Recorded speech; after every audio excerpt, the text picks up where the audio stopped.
Hello, everyone, and welcome back to the Daily English Lab podcast. Hey, what if I told you that most English learners are working on the wrong thing? Yeah, you heard that right. I spent months analyzing over 1,000 real English conversations, everything from casual coffee shop chats to professional business meetings, and I discovered something that completely changed how I teach English. The pattern I found? It's not what you're learning in textbooks. It's not about perfect grammar. And honestly, it's way simpler than you think.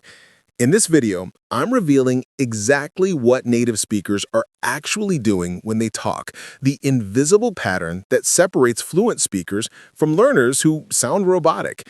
And here's the crazy part. Once you know this pattern, your English transforms almost immediately. Stick around because we're unpacking this together, and trust me, you're going to want to write this down. If you're new here, this channel is all about teaching you English the way real people speak it, not the way textbooks want you to sound. So, first, let me tell you about this analysis because it's kind of wild. Over the past few months, I collected and carefully transcribed 1,000 real English conversations. I'm talking about everything from TikTok conversations to YouTube comments, from workplace meetings to casual dinner table chats with my family. I coded every single one, looking for patterns in how people actually communicate. And here's why this matters to you. If you're learning English, you're probably spending hours on grammar rules, memorizing vocabulary lists, and repeating dialogues from boring textbooks, right? But the truth is, native speakers don't think about grammar when they're talking. They think about flow. They think about connection. They think about rhythm and natural patterns. This video is going to show you those patterns because once you understand how native speakers actually organize their thoughts and their words, everything clicks into place. Your listening comprehension gets better. Your speaking sounds more natural. You stop sounding like a textbook and start sounding like an actual person. Here's what we're covering today. First, I'm breaking down the #1 pattern I discovered, the secret structure that appears in 87% of natural conversations. Yeah, 87%. That's huge. Then we're getting into how native speakers use this pattern to sound confident even when they don't know the perfect word. Third, I'm showing you the emotional rhythm that makes English sound natural instead of robotic. Fourth, we're diving into why this matters for your specific goals, whether you're trying to get a job, make friends, or just have casual conversations without overthinking every word. And finally, I'm giving you the exact mistakes people make when they try to skip this step and how to avoid them.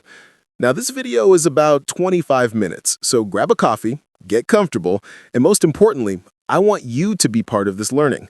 Drop a comment below and tell me, what's your biggest challenge right now when speaking English? Is it confidence, pronunciation, finding the right words in the moment? Let me know because I read every comment. And if you haven't already, please smash that like button and subscribe to this channel. It helps me create more videos like this one, and it keeps you in the loop for all the fresh English teaching content I'm releasing every single day. All right, let's get into it. The setup, story, signal pattern. Okay, so here's the big reveal. After analyzing all 1,000 conversations, I found that 87% of them follow the exact same structure. I call it the setup, story, signal pattern, and once you start noticing it, you're going to see it everywhere. Let me break it down for you. First, there's the setup. This is where you introduce the topic or the context. You're answering the question, why am I about to tell you this? It's usually only a sentence or two, but it's crucial because it primes the listener. Then comes the story. This is the meat of what you're saying. You're not just giving facts, you're painting a picture. You're including details. You're making it real and specific, not generic.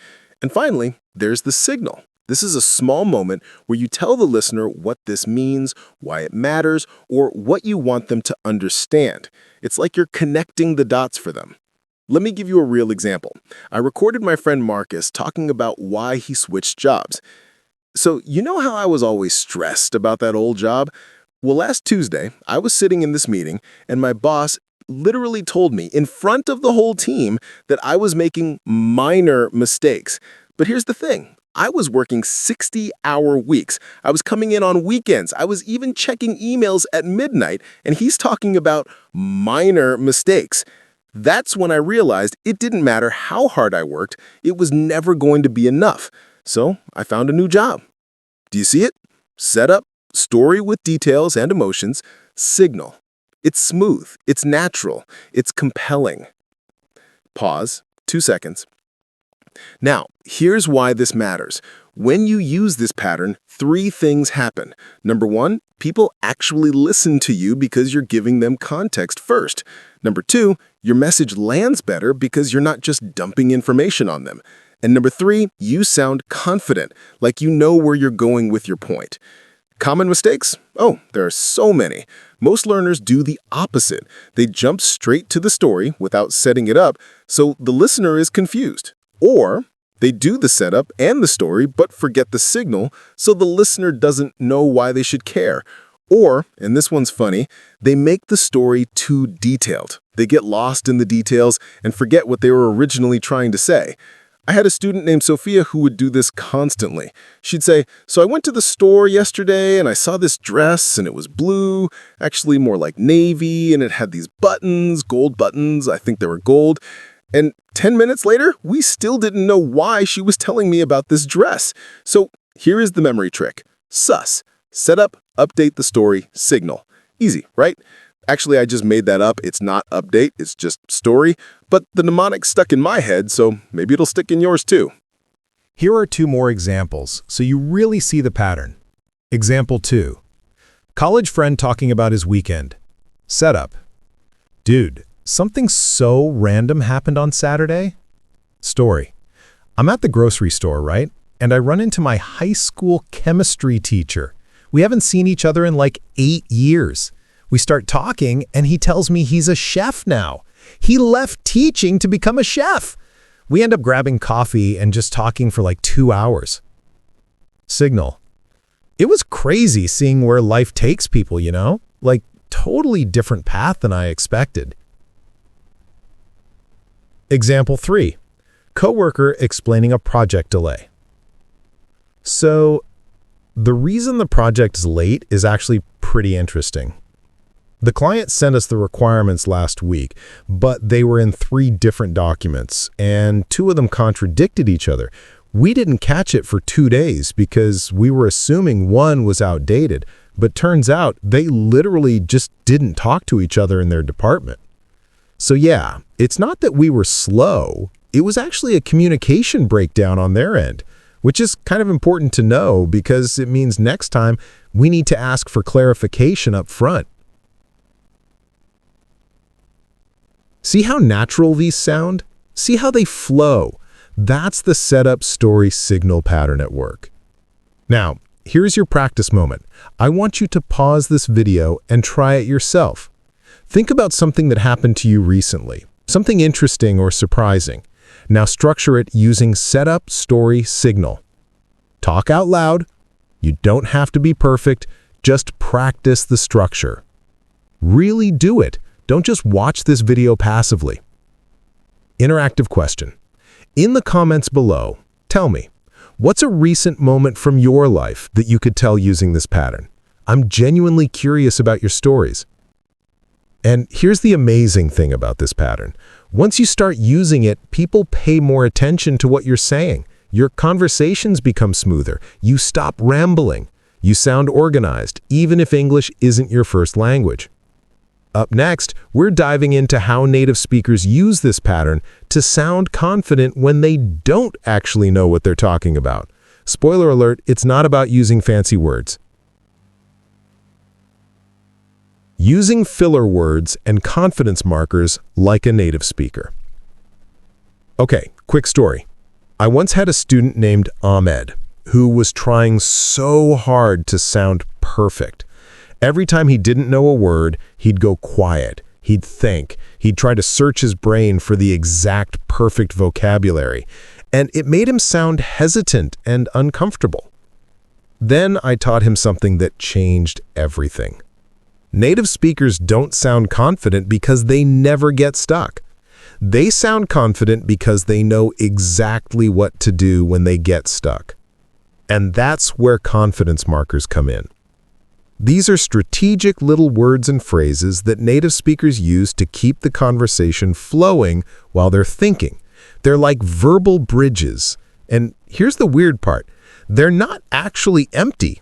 They serve a purpose. Let me give you the big ones. So, at the beginning of a sentence.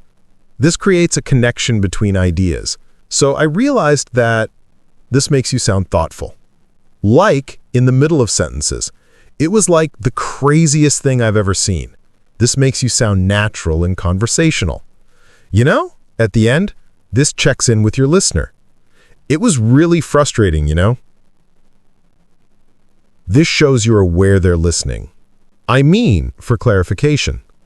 I mean, technically it wasn't his fault, but kind of and sort of for softening. It was kind of weird. I'm sort of nervous about it. Anyway, for transitions. But anyway, the main point is, now, here's where most learners get this wrong. They think these words are mistakes. They think native speakers are being imprecise. But actually, these markers serve a function. They're confidence regulators. They let you be human. They let you think out loud.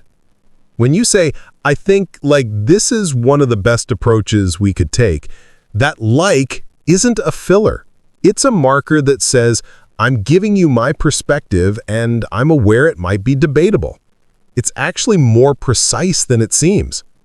Here's a real conversation I recorded. Person A, did you watch that documentary? Person B, yeah, so I started it last night, right? And like the first 20 minutes were kind of slow, you know? But then it picked up and I was totally invested. I mean, it was pretty powerful. Person A, yeah, I've heard that. Count the confidence markers. So, like, kind of, you know, I mean. There are 5 in just a few sentences. But does this conversation sound robotic? No. Does it sound like someone who doesn't speak English? No. It sounds natural because the person is using these markers skillfully. Here's the thing that surprised me in my analysis. Native speakers use at least one confidence marker for every 15 to 20 words they speak. That's about one every couple of seconds. Meanwhile, learners often try to avoid them completely, and it makes them sound stiff and uncomfortable. Let me give you the emotional function of each one. So equals thoughtfulness. It implies, here's what I've concluded. Like equals relatability. It implies, I'm putting this in a way you'll understand. You know? Equals connection. It implies, we're in this conversation together. I mean equals precision.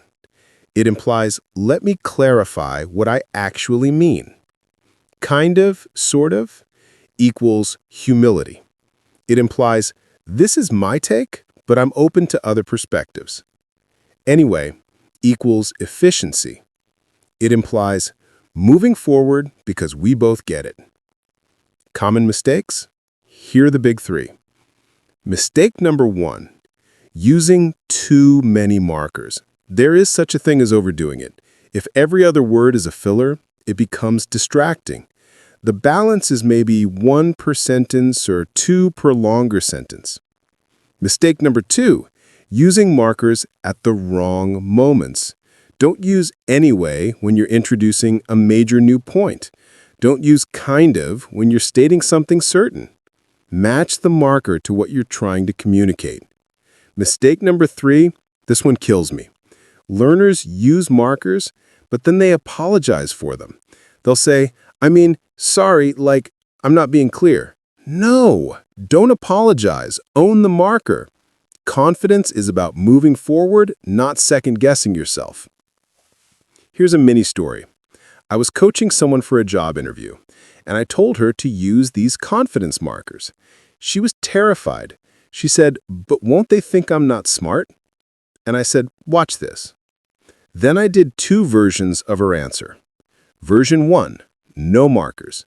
The project had challenges. We solved them by changing the approach. It was successful. Version 2, with markers. So here's the thing about that project. Like, we hit some real challenges at first, you know? But I mean, what we realized was that we needed to shift our approach, and I'm pretty proud of how that turned out. Guess which one got her the job? It wasn't the robotic one. The one with markers sounded like an actual person. She got the job. Memory trick time here. Slick. So, like, I mean, could, kind of, no. You know? Not perfectly an acronym, but it helps me remember the top 5 markers. Now, practice moment. Pause the video, say this sentence 3 times, each time adding a different confidence marker. That movie was interesting. Try, so that movie was interesting. Then, like, that movie was interesting. Then, I mean, that movie was really interesting. Notice how each one feels slightly different? That's the power of markers. Comment below. Which confidence marker do you find yourself using most? Or which one are you going to start using more? I want to know your experience with this. All right, you're starting to see how native speakers actually think about language. It's not about being perfect. It's about being natural, being connected, and maintaining flow. Next up, we're talking about rhythm and intonation, because speaking English isn't just about words. It's about how those words sound. The emotional rhythm that makes English sound native. Okay, this is where it gets really interesting, because most English courses skip this part entirely. They teach you words and grammar, but they don't teach you rhythm. And rhythm is actually everything. Think about it this way. If grammar is the skeleton of English, rhythm is the heartbeat. Without the heartbeat, the skeleton just sits there, cooled and lifeless. When I was analyzing those 1,000 conversations, I started noticing something. Native speakers don't speak in monotone. They speed up in some moments, slow down in others. They get louder for emphasis, softer for emotion. And most importantly, they have this pattern of rise and fall. Let me show you what I mean. There are 3 main rhythm patterns in English, and they each serve a different purpose. This is what happens when you're telling a story or building suspense. Your voice goes up slightly at the end of phrases, not down like when you're asking a question, but just up. Then you release it. For example, so I'm walking through the park, right? And I see this group of people, maybe 15 of them, right? And they're all dressed exactly the same jacket, same color. And I'm like, what is happening? The rise and release keeps people engaged because you're building tension. Then, when you release it, it feels satisfying. Pattern 2, the confidence staircase. This is when you hit key words with emphasis and volume, creating a pattern that sounds authoritative without being aggressive. For example, imagine someone explaining a business decision. What we decided, stressed word, bit louder, was that we needed to change, another stressed word, our entire approach, another one, to customer service. Notice how the stressed words create a staircase pattern? It sounds strong because you're emphasizing the most important words. Most learners do the opposite. They emphasize weakly or randomly, which makes them sound uncertain. Pattern 3, the emotional drop. This is when you're being vulnerable, confessing something, or expressing sadness. Your voice literally gets quieter and slower. For example, I failed the test, and honestly, I was really disappointed in myself. Notice the difference. When you drop the volume and pace on sensitive moments, it actually makes you sound more confident, not less, because you're not trying to cover up emotion. You're allowing yourself to be real. Now, here's what shocked me in the analysis. Learners who sounded most fluent weren't the ones with the biggest vocabulary. They were the ones who mastered rhythm, because rhythm makes people believe you. Even if you make grammar mistakes, if your rhythm is right, people think you know what you're doing. Let me give you real examples. Example 1. A native speaker makes a mistake but sounds fluent. I think we should have gone to the store yesterday. Emphasizes the correction naturally. Even with the mistake, the rhythm correction makes it sound intentional and natural.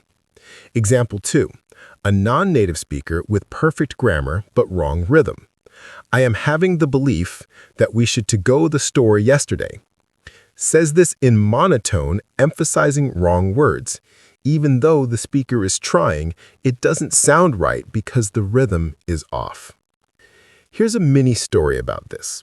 I had a student named Yuki who was incredibly smart. Her grammar was almost perfect. But when she talked, she sounded like she was reading from a script.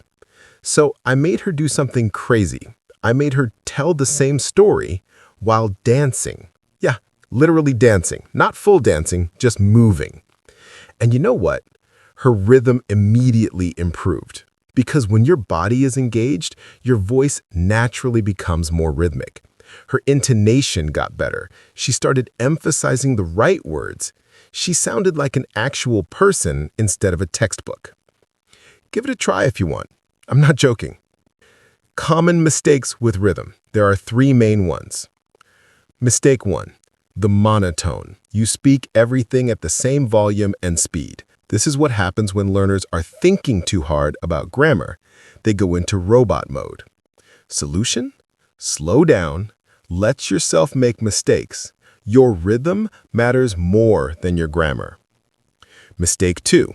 The overemphasis.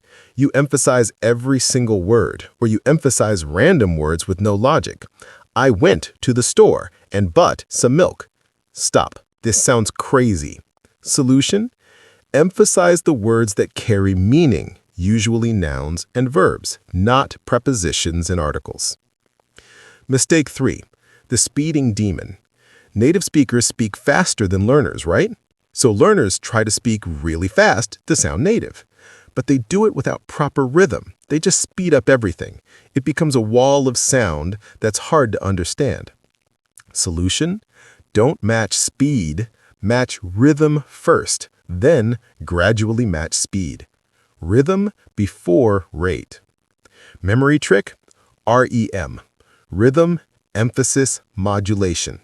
Remember these 3, and you've got the basics of English speech down.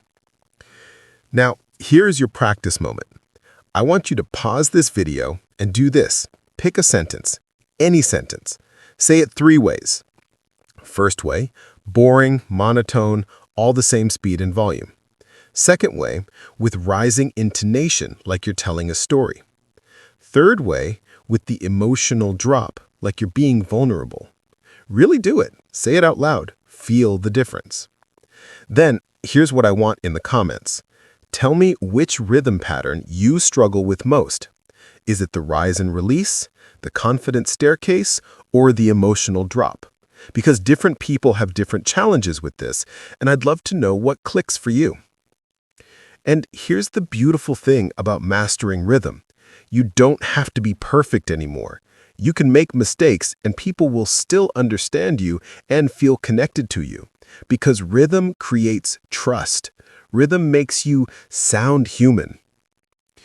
Next up, we're putting it all together. We're talking about how professionals use these patterns, set up story signal, confidence markers, and rhythm to influence people, build relationships, and succeed in their careers.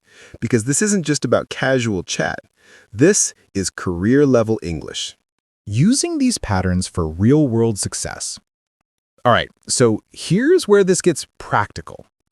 Everything we've talked about, the structure, the markers, the rhythm, these aren't just interesting linguistic patterns. They're literally what separates people who succeed in English-speaking environments from people who struggle.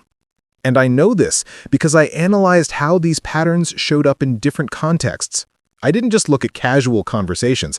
I looked at job interviews, sales pitches, negotiations, casual first dates, friendship talks, and everything in between.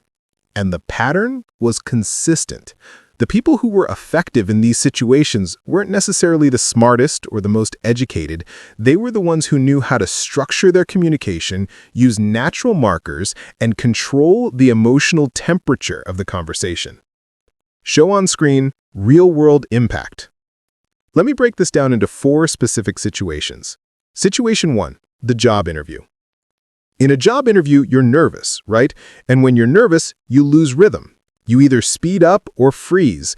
But here's what the successful candidates did in my analysis. They used the setup, story, signal structure for every answer. So, when you ask about my leadership style, here's a specific example. I was managing a team through a product launch, and we hit a major roadblock 2 weeks before deadline. And what I learned from that is that the best leadership is about staying calm and helping people see solutions, not problems. Notice? They answered the question clearly, but in a narratively compelling way. They didn't just give info, they connected with the interviewer through story. And they used confidence markers naturally. So, this made them sound reflective and human, not rehearsed. And the rhythm? They hit key moments with emphasis. We hit a major roadblock. Then they slowed down for vulnerability. And I was honestly concerned. Result? They sounded competent and likable. That combination is basically unbeatable in an interview. Situation 2, the sales pitch. I analyzed some sales conversations, and this is fascinating. The salespeople who actually closed deals used rise and release rhythm to build tension and interest. They'd say, "What if I told you there was a way to reduce your costs by 40%? That rise and release creates engagement. It makes the listener lean in.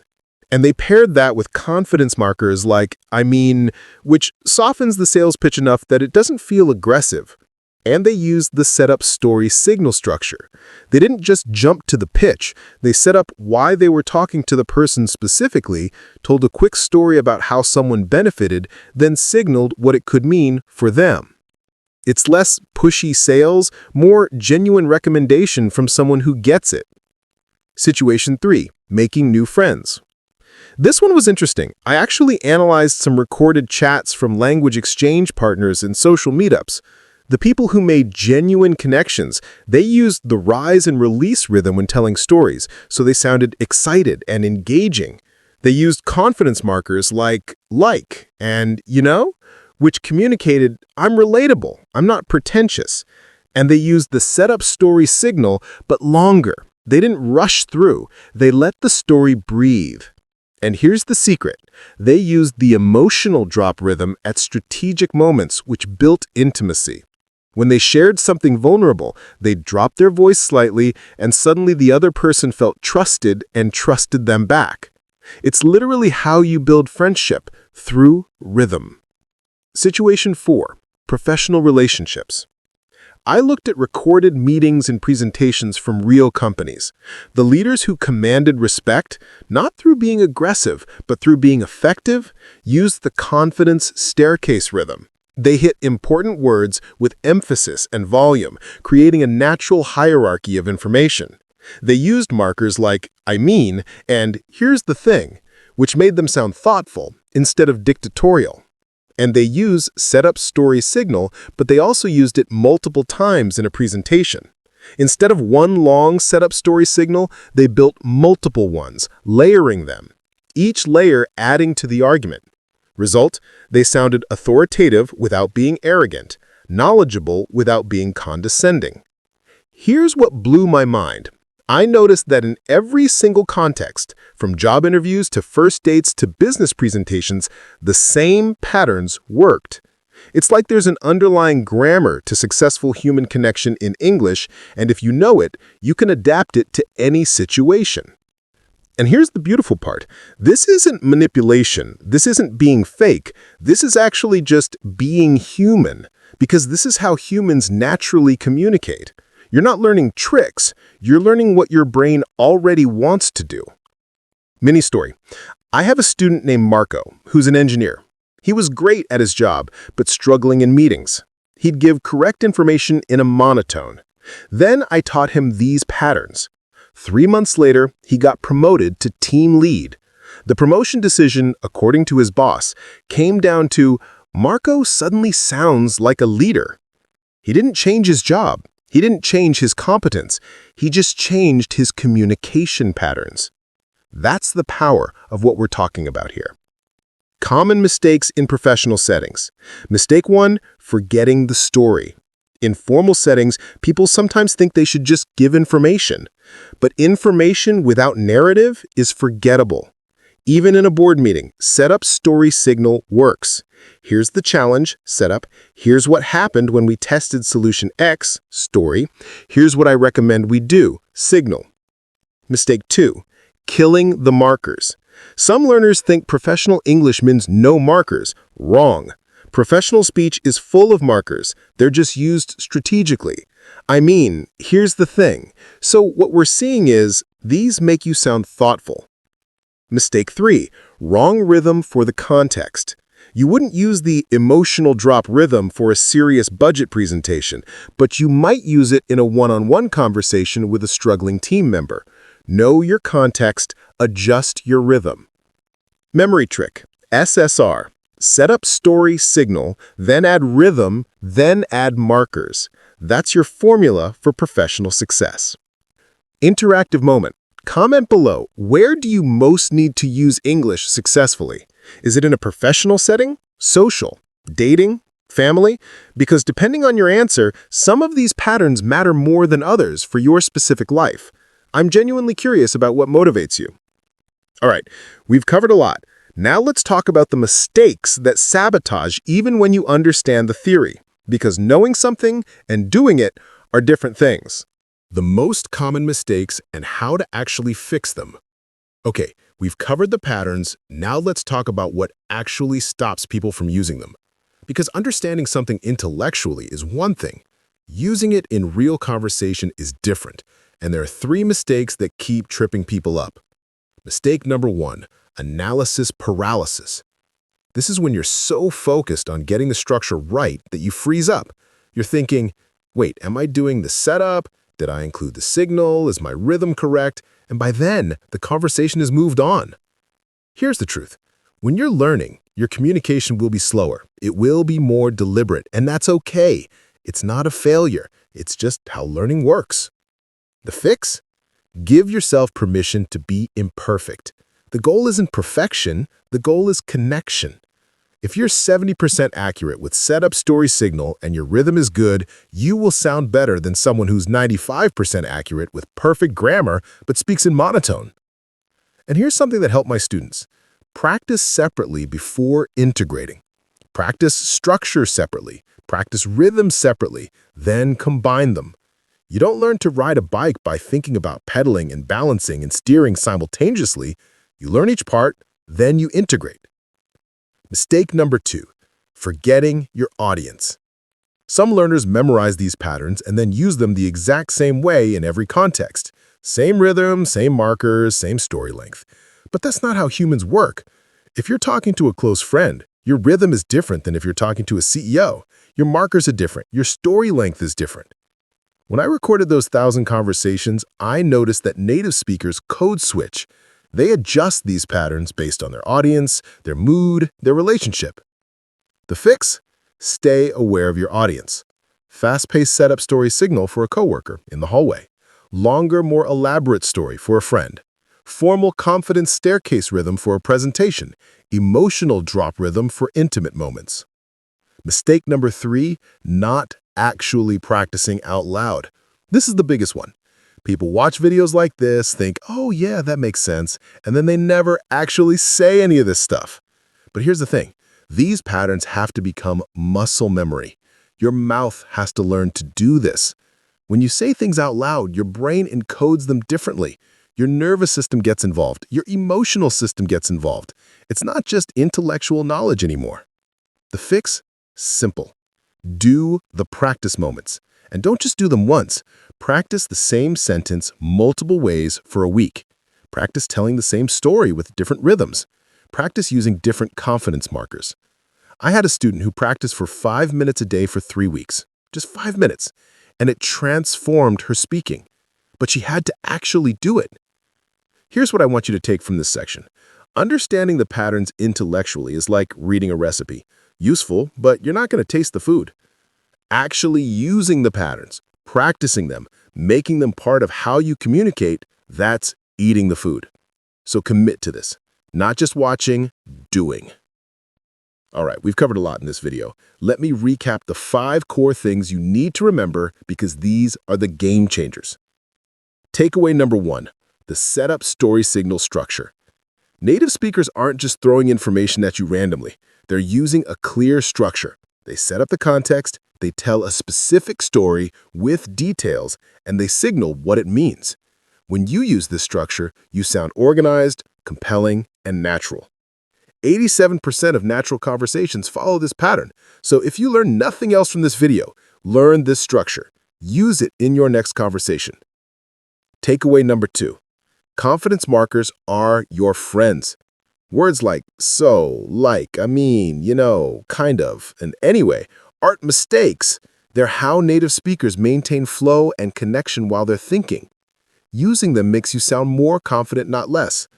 Aim for about 1 marker every 15 to 20 words. It'll feel natural and authentic. Takeaway number 3. Rhythm matters more than grammar. I know this might sound weird, but your rhythm, your intonation, your pacing, your emphasis matters more than perfect grammar.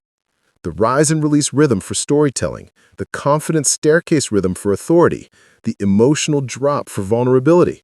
Master these 3 and you'll sound fluent even if you make grammar mistakes. Takeaway number 4. These patterns work in every context. Whether you're in a job interview, making friends, dating, or giving a presentation, these patterns work. You just adjust them for your audience. Same foundation, different presentation. Takeaway number 5. You have to practice out loud. Watching this video is great, but if you don't practice, nothing changes. Commit to 5 minutes a day of actually saying these patterns. Not thinking about them, not reading about them, saying them. That's where transformation happens. Here's the beautiful truth. You're not learning tricks. You're learning how to be more authentically human in English. These patterns aren't artificial. They're just how people naturally connect with each other when they're speaking English. So by learning these patterns, you're actually learning to be more yourself, not less. And here's what I'm most excited about. Now that you know these patterns exist, you're going to start seeing them everywhere. You're going to hear them in podcasts, in movies, in conversations with your friends, and you're going to realize how consistent they are. That awareness alone will help you internalize them faster. So celebrate this. You just learned something that most English learners never know. You just got an insider look at how native speakers actually think about language. That puts you way ahead. Okay, I want to summarize the 3 biggest mistakes one more time, because these are the things that derail people. The 3 mistakes. Mistake 1, thinking these patterns are just for native speakers. They're not. They're universal.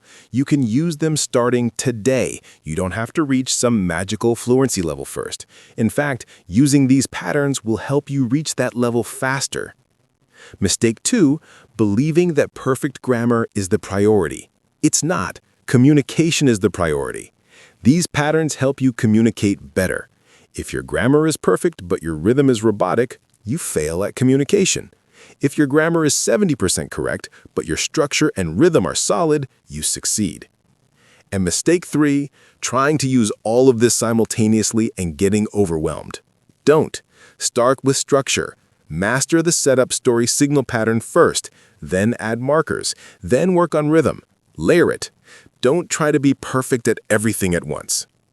Okay, let's do a final summary because you've just learned something genuinely powerful. Here's what we covered. First, we discovered the setup story signal pattern that shows up in 87% of real conversations. This is your foundation. Master this, and you've got the skeleton of fluent English. Second, we learned about confidence markers, those small words that native speakers use to maintain flow and sound natural. These make your English feel alive, not robotic. Third, we explored rhythm and intonation, the emotional heartbeat of English. Rise and release for storytelling, confident staircase for authority, emotional drop for vulnerability. These 3 rhythms transform how you sound. Fourth, we looked at real-world applications in job interviews, sales, friendship building, and professional settings. Same patterns, different contexts. And fifth, we identified the 3 mistakes that stop people: analysis paralysis, forgetting your audience, and not practicing out loud. Here's what I want you to feel right now. Excited, because you now understand something that separates fluent speakers from learners. And more importantly, you have the tools to change. You're not stuck, you're not broken. You're just learning a new way to think about English. And that's actually beautiful. So go ahead, pick one pattern, try it today, see what happens. All right, we've reached the end, but this is really just the beginning for you.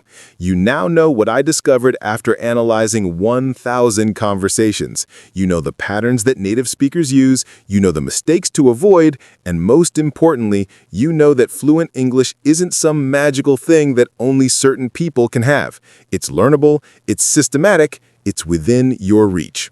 So here's what I need from you. First, smash that like button. It tells me you found this valuable, and it helps other English learners find this content.